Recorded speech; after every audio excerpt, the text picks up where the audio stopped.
Today, it's Edwin's Monday evening property rant.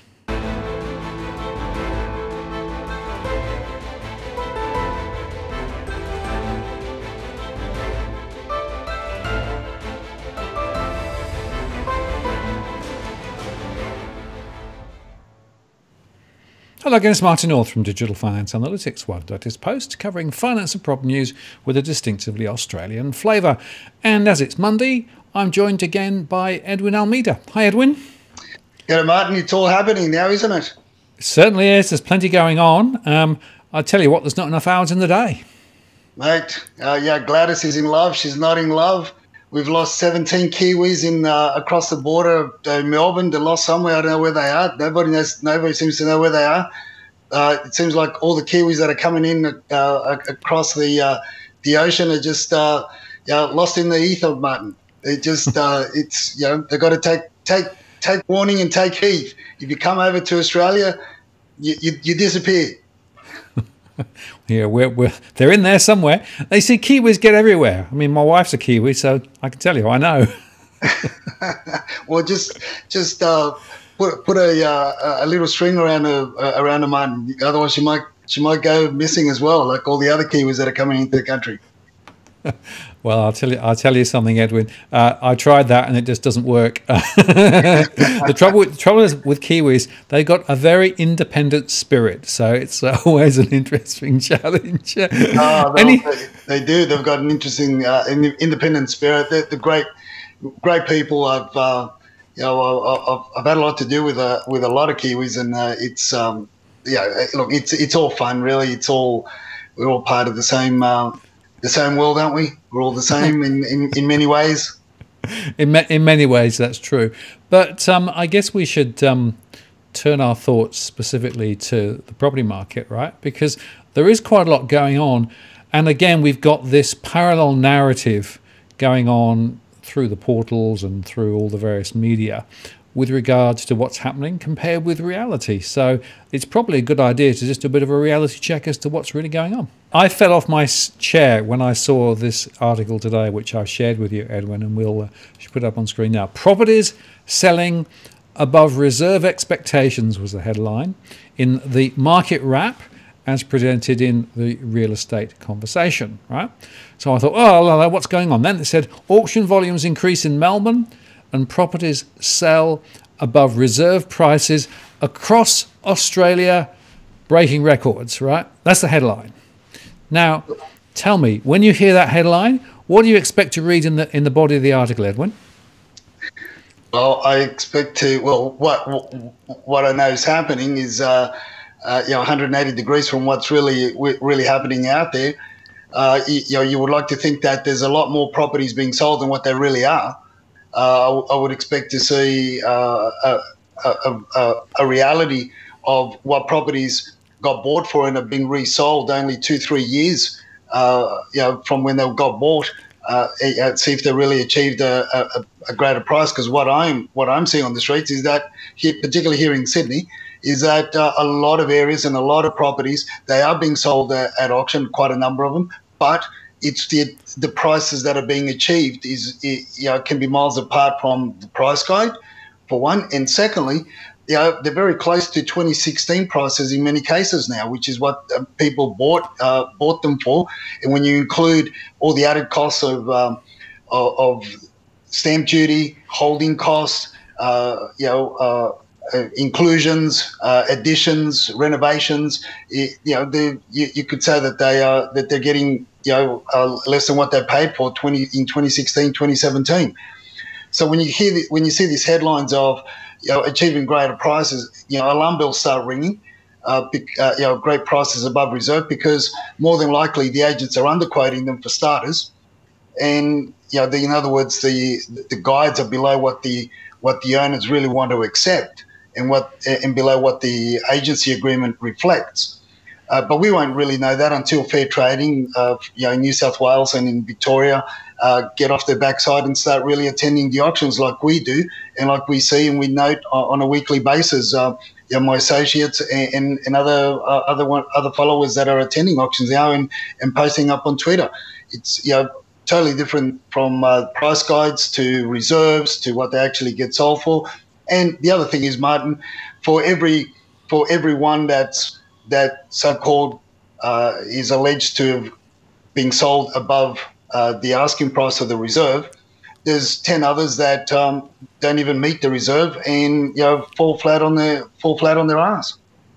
Yeah, absolutely right. Well, it's interesting. So that article had some information from CoreLogic with regard to auction clearance rates, right?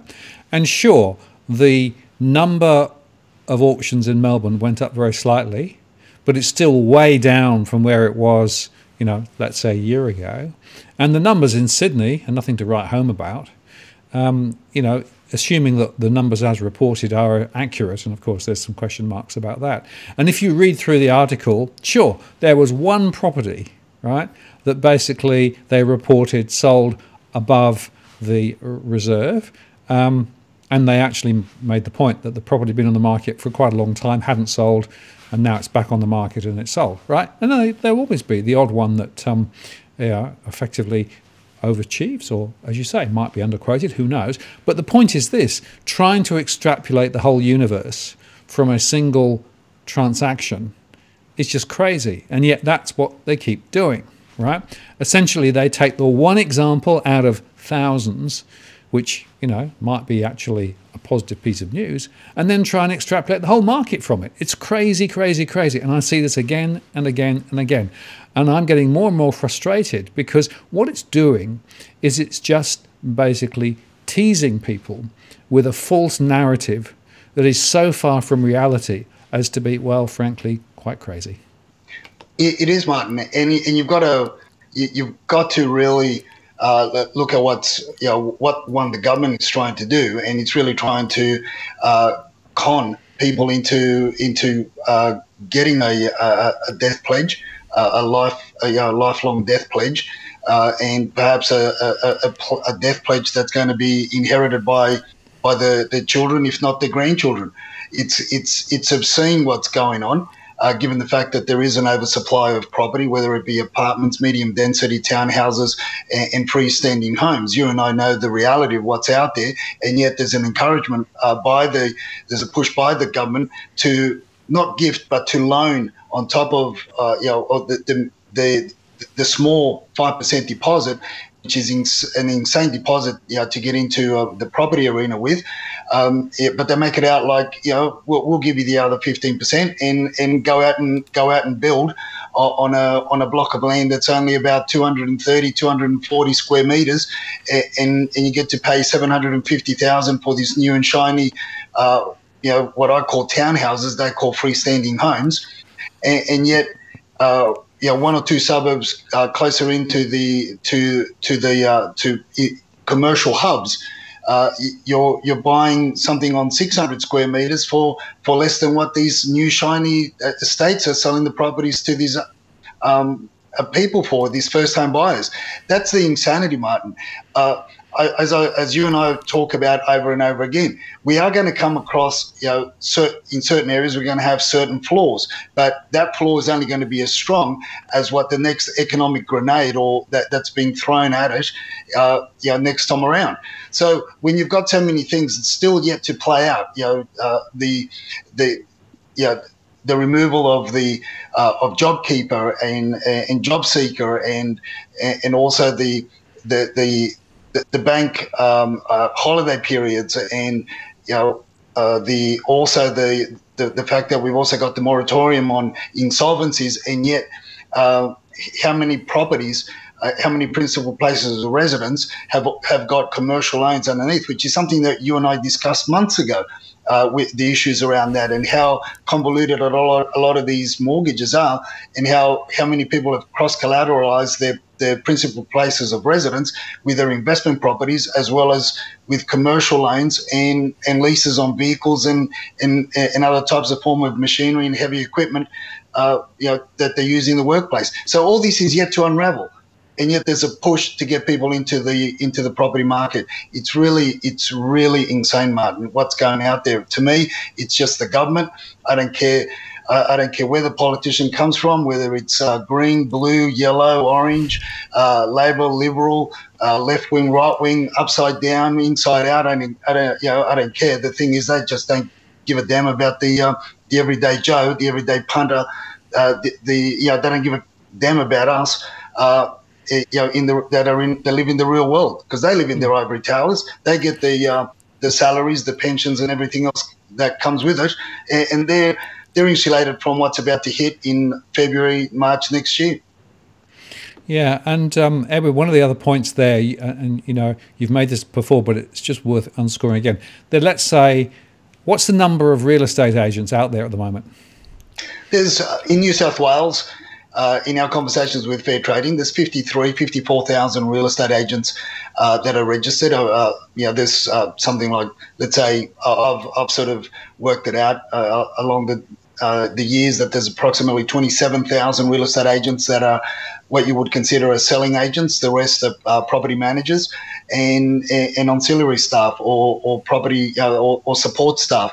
So you've got a combination of license holders as well as and then you've got corporation licenses. Now, the corporation licenses, there's over 8,000, anywhere between 8,300 and 8,500, and that would reflect the number of offices that people. A corporation is theoretically a real estate office. We have to, when we run an office as such or a trust account, we register a corporation.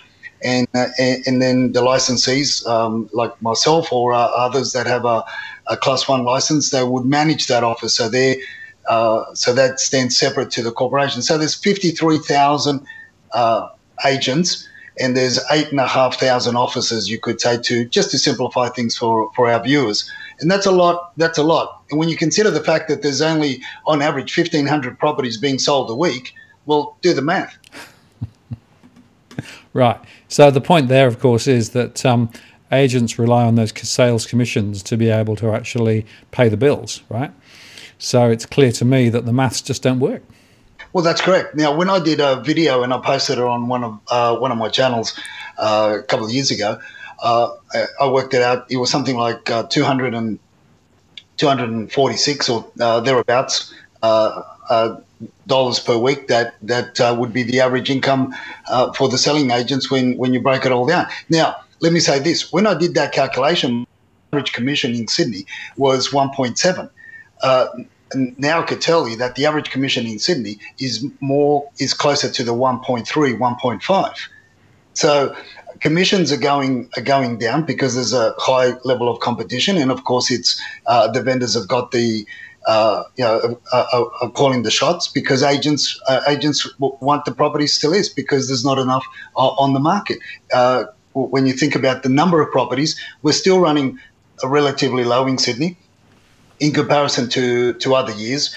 We're still underneath 19,000 as we stand, properties for sale in the Sydney region, according to Domain. And there's approximately 8,300 homes for sale in Sydney, freestanding homes, that is, according to Domain at this moment. Now, that'll rise to, this week, it may climb just a bit over 18,000. We might get to 19,000, and we probably get to about 8,600 freestanding homes. Now, the mainstream media look at this as high numbers, but they're not, Martin. When you compare these numbers to previous years we were running closer to 27,000 listings in Sydney, under the Domain app or the Domain portal, and it was probably closer to 14,000, 15,000 freestanding homes for sale. So now, when you look at that, I've said it before, and I continue to say, another 1,000 freestanding homes that would be listed on the portal across Sydney region would start really putting a major dent in the sales arena. Look, there are problems now. I see in a lot of the areas that we work in Sydney, we're seeing that a lot of properties are being passed in, and they're going post auction campaigns into a private treaty campaign. Now, the mainstream media don't talk about that because it doesn't warrant them to talk about that, Martin. Yeah. Well, there's two interesting observations there. I had somebody send information through to me today. I won't say where from or who sent it, but basically they went to an auction, right? The auction was passed in, and lo and behold, that evening on the reporting for last Saturday, it was reported as a property sold at auction. So there was a disconnect between what actually happened and what was reported in the statistics, right? And then that was validated because this particular person got a call from the agent a couple of days later saying the property is still on the market if you're interested. So he then asked the obvious question, which is, well, hang on a moment, why is it that it was reported as sold on the Saturday? You know, it's all on the online portals, they're all saying it's sold at auction when it's still available. And the agent had no response to that. And that's not the first time I've heard that story recently either. No, look, and there's quite a lot of them, and you see a lot of those type of stories on the Twitter threads that a lot of people are sharing. I'm almost tempted. One of my followers, one of our Twitter friends, suggested that we should start a Facebook page and get people to report on auctions across Sydney and Melbourne to advise people what's happening. I'm tempted to do it. It's just that things are getting busier. We've got so much happening, as I said earlier on, Martin. We've got Gladys's love affair, Kiwis going missing. There's potentially another global financial crisis. We've got Corona. We've got everything. 2020 is just a mess. So I don't know. I'm thinking about it. I might do it, but I'm just waiting to see, what happens over in China, in America, and Central America, and God knows wherever else. Sometimes I just want to stay in bed, Martin. But I'm tempted to start the Facebook page, and but we'll see. We'll see how we go. And that's the only way to keep the bastards honest, and really report what's happening. I mean, how many times have I put it up there of what my colleagues and myself see on the auction arena and the auction campaigns? I'm yet to see the mainstream follow up on those auctions that properties are being sold at auction. Avenue at Chatswood, and yet put back on the market for sale because the purchaser has gone missing, and now that property's back on the market. There's a lot of things. Look, there's the market is very turbulent at the moment, and if so, again, we go back to what you and I often share, and that is, research, reach out. Talk to as many agents as you can to form a better opinion. There are a lot of free websites available. There's a lot of free information, that you could get information from in the arena, and attend the auctions in the areas that you want to buy yourself to see what's really happening, as opposed to what the agents are telling you is happening or what the mainstream media is telling you is happening. Yeah, absolutely. Well, it's not always quite as advertised on the can by the real estate agents, I would say. I keep saying, do the research. Get granular, look at all the information that's there, form your own view, just don't get rolled over by what the mainstream says. Now, there's one other question, Edwin, which I thought I'd just ask you about. In this same article, they also mentioned the online sales platform open-end negotiation. And I had just a question, do you know what the story is with regard to how many of the auctions that are currently running are actually being closed through these online platforms as opposed to actually physical presence outside the property? Because I can't find any statistics on it, but I don't know whether this is just sort of an odd one or whether in fact there is a bit of a thing happening. Look, I don't think there's much out there at the moment. I know it became a big thing due to the coronavirus, and due to there are a number of platforms that are offering different services, and viewers, particularly what I'm hearing a lot of is that there are quite a number of Melbourneians that are about to exodus Melbourne, bypass Sydney altogether because our properties are too expensive for them, and going and buying property through these platforms up in Queensland, but virtually sight unseen. It's I always say, if you're going to do that, you got rocks in your head. If you're going to do that, if you're going to do it, I'd suggest you get a hold of a real good, reputable buyer's agent up there, and just two out of the up there that are very reputable. But I would tend to wait until I go there, and have a look for myself. But look, so in with respect to numbers and what's actually happened, that's the only information I have. And other than that, it was really what was the auctions that were held across a number of these online platforms.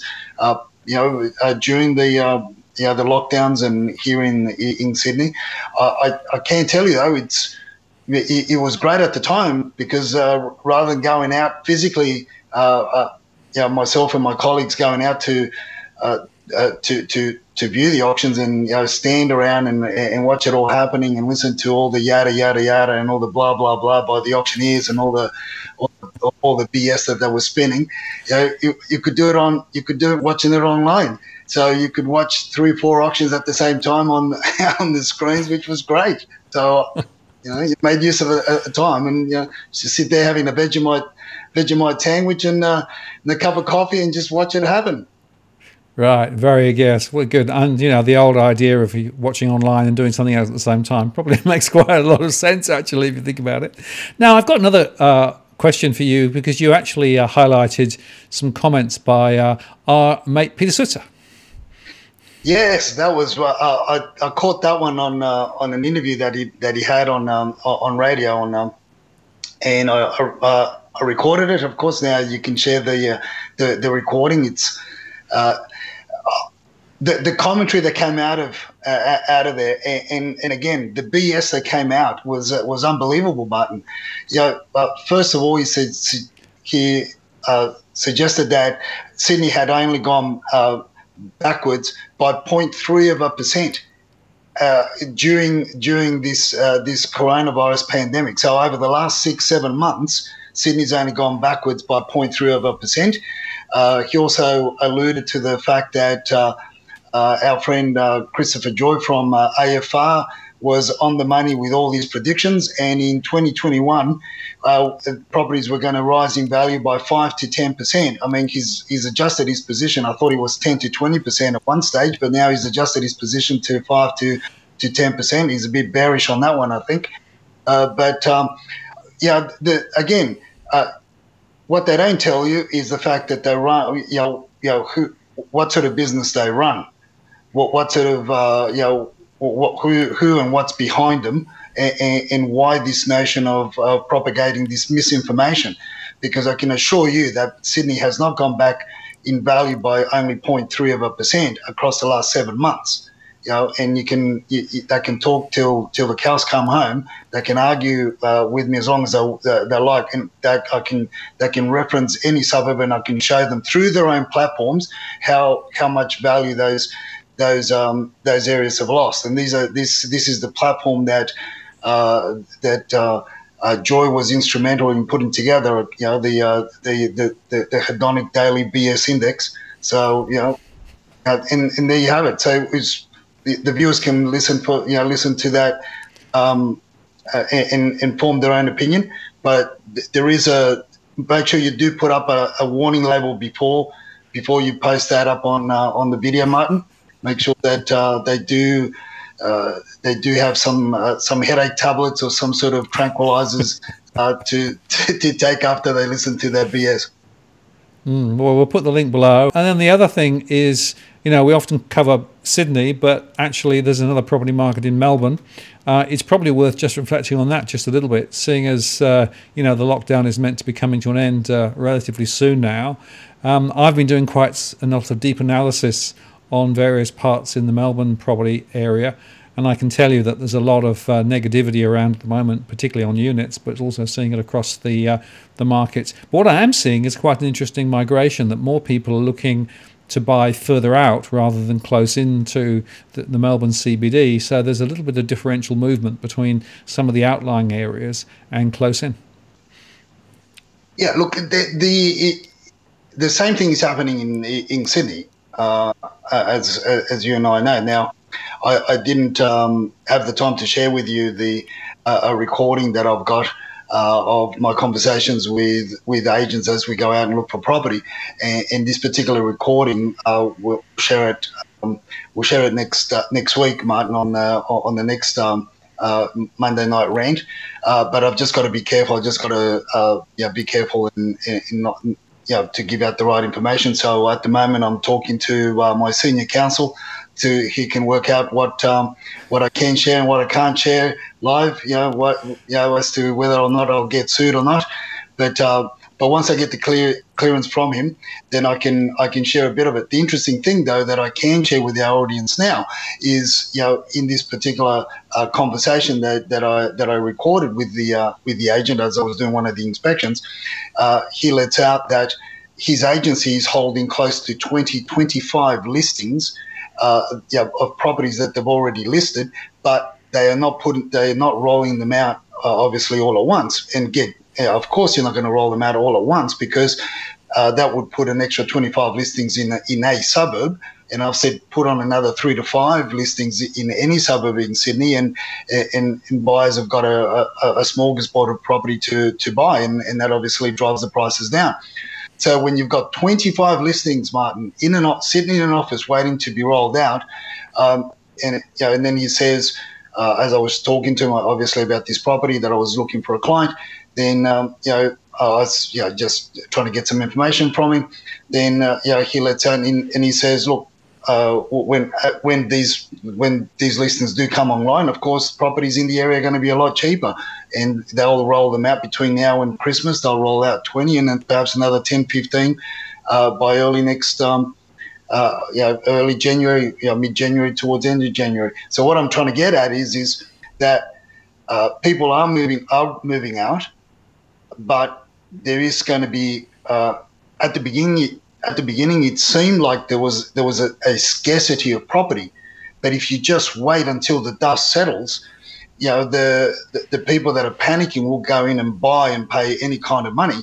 But if you wait until the dust settles, you will realise that there's going to be a lot of vacancy. There's going to be a lot more listings coming on, like what we are seeing now in Sydney and many parts of Sydney. They've been long in the tooth in coming on board, but I can see now the trickle effect, and that they are coming in a lot of areas, not just one suburb, like many economists like to get information from one suburb or one property, but in many suburbs across Sydney, north, south, east and west, Mark. Yeah, interesting.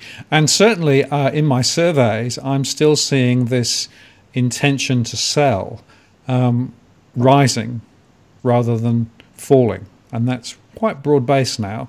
So there are a number of people who are genuinely considering putting their property on the market at some point, whether it will be before Christmas or whether it will be after Christmas and the holidays, I don't know.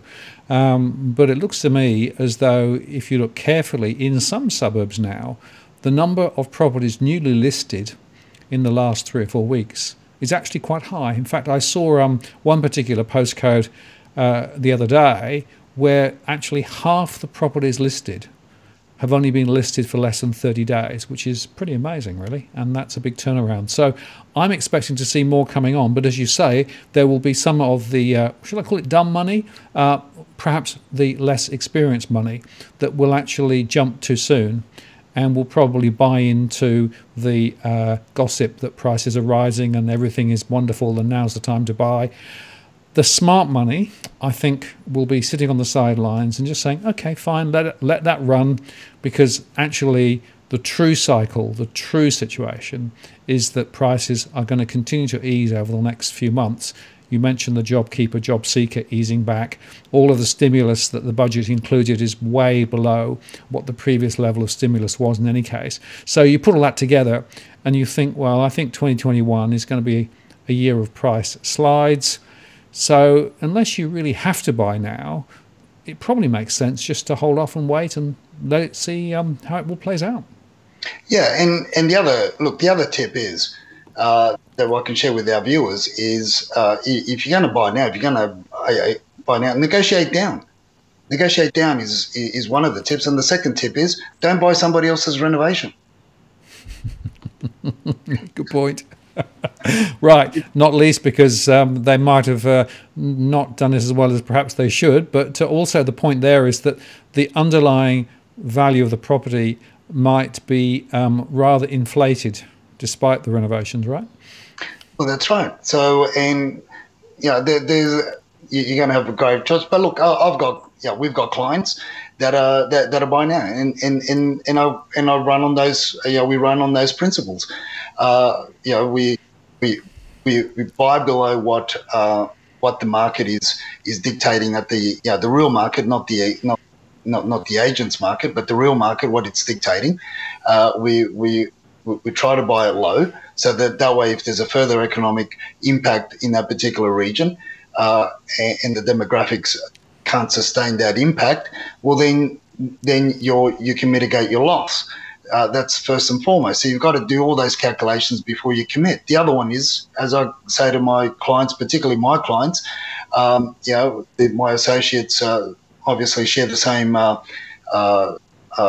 principles to their clients, but particularly my clients, I say to them, and that is, let's try not buy somebody else's renovation.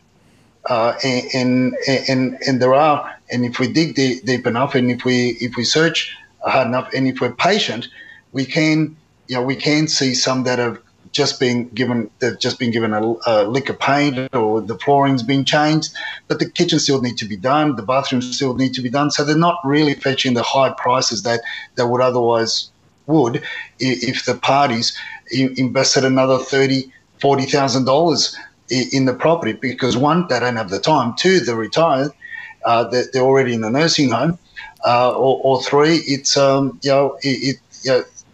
people just want to get out quickly they don't have the money to spend any further. So whatever the reason is, so they're the two main principles that we run by when we look at property. But then, of course, you do have the clients that they want something that's renovated, they want all the bells and whistles, but we still try to negotiate down as opposed to accept what the agent's telling you. Well, I think that's quite interesting, because one of my observations is the gap between the asking price and the settlement price is actually quite an important indicator. Now, of course, settlement prices are hard to get hold of quite often until such time as the transactions come through the back-end system, which can be several months often.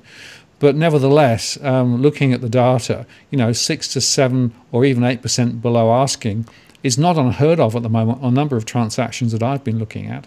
And I think that's an important object lesson for people, because quite often they sort of assume that the asking price is the asking price or the starting price for negotiation, rather than understanding that actually, that's not really the story at all. And the chances are, if you start there, you're probably going to be buying over where you should be buying.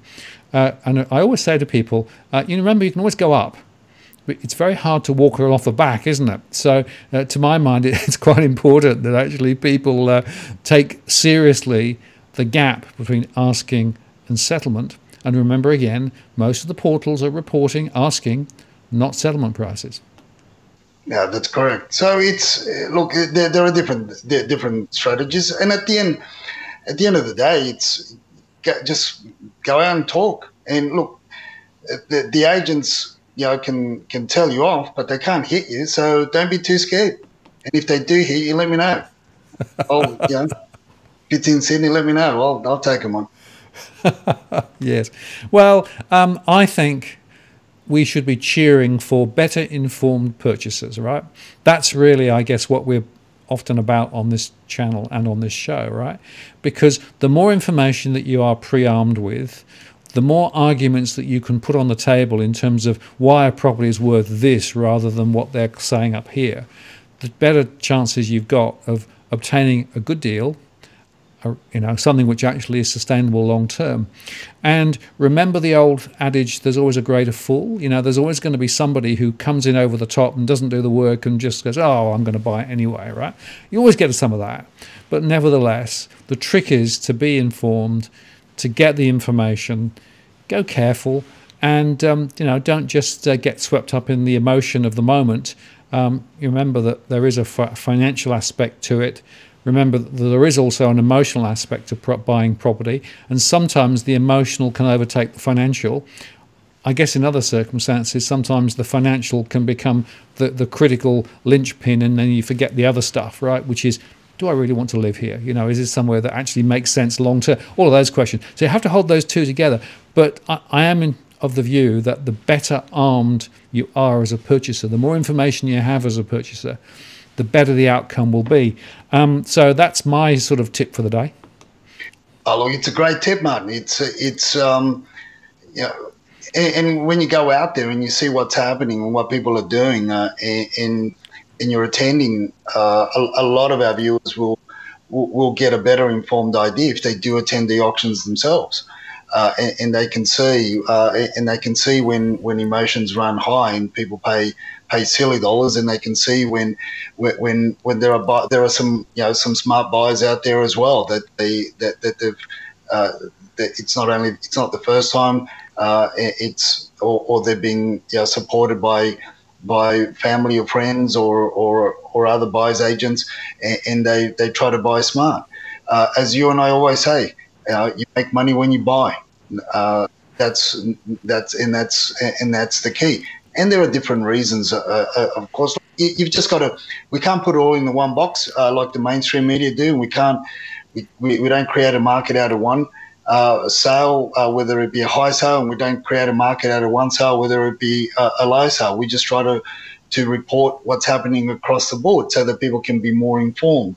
What's happening in the inner west is totally different to what's happening in northern suburbs, eastern suburbs, and then those areas have their own pockets. You've got Chatswood. You go across the highway, and it's all sorts of different dynamics and all sorts of different issues are happening on one side of the highway to the other side, and then there's changes to the local environment planning regulations by the councils, and those changes could happen overnight. Not overnight, but they could happen from quite rapidly. There's an encouragement from the state government for construction, so they ease regulations in other areas so that people can knock down and build duplexes, so they can keep construction happening, all sorts of things. And this is what you've got to be. You've got to make. You're spending hundreds, if not millions of dollars in buying perhaps your biggest asset that you will buy in your lifetime. And so don't just rely on the agent that's selling it, because he's acting. He's your adversary acting on behalf of his client. So don't think that he or she are friendly to you. They may smile, but it's the enemy that comes at you with a smile that you got to be careful of. Not so much the one that comes at you grumpy. The one that comes at you grumpy, you know the fight's on. But when they come at you with a smile, you're going to get a dagger in the back. Yeah, that's right. Watch your back and watch your front as well, because sometimes what they say and how they behave is not necessarily in your best interest. But as all of these things, caveat emptor, let the buyer beware. I think that's just worth underscoring again, because ultimately it's down to the people who are making those buying decisions to make the right decisions, or the best decisions they can make. And it's not easy. I sometimes remind people that this is not the same as popping down to the supermarket and buying, this cut of beef or that particular, chunk of fish. This is a way more complicated process. It's worth spending time and effort and energy really getting to it. And I also know that there are some people who can't be bothered and just say, it's too hard, it's too complicated. I'm just gonna bounce the first thing I can see roughly right. And you might be okay in a rising market, particularly a strongly rising market, because of course everything tends to go up. But both you and I, Edwin, I think both agree that the chances of having a strongly rising market over the next little while is really very unlikely. And what that means is that the financial decisions you take today with regard to property are likely to haunt you, not just for the next few months and then it inflate away, but probably 3 to 5 years. So that's just an important warning that people should be a little cautious, a little careful, and don't get bounced. No, and it's the financial decisions that will impact your family overall, your relationship with your partners, your lifelong relationships.